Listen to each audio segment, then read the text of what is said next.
Hello guys, in this tutorial we'll discuss uh, about the alt tag that you can see each and every day we are using WordPress website, and for the post and for the pages we are uploading the images in the media library, and for SEO purposes we need to add alt tag for each and every images. So like there are 2000 images, yeah, 1000 images, and um, in that case we need to add a image alt tag, and sometime we need to add the image alt tag manually, so it will take a longer time to get it done. So but we need to get rid of these things, and we need to think something different. So while uploading any images, it will automatically add alt tag in the images. So how we can do that? Okay, so go to the plugin first and click on add new plugin. Okay, so once you go to add your plugin, just click alt tag.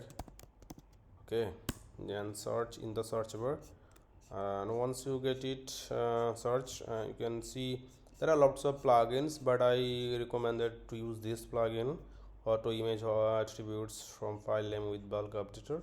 So you can see by Arun Basilal. Just install this plugin first. Okay, so you can see I just installed this plugin. Now I'm going to activate this plugin.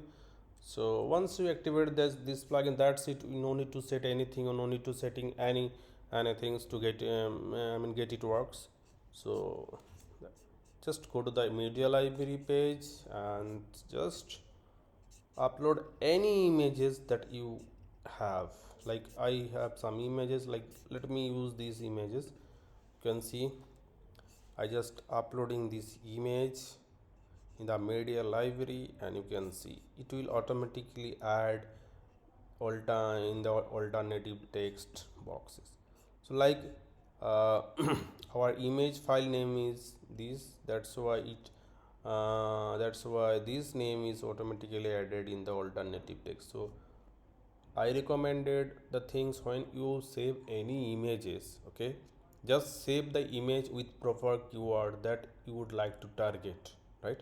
So that it will automatically add in the alternative text boxes. So that's it. So this is the plugin. You can easily use this plugin, and you can add multiple images, and you no need to add any alternative text manually. It will automatically add in the image alternative text section. I hope this will help you to adding your alternative text for the images, and it will help for your SEO on the website. Thank you.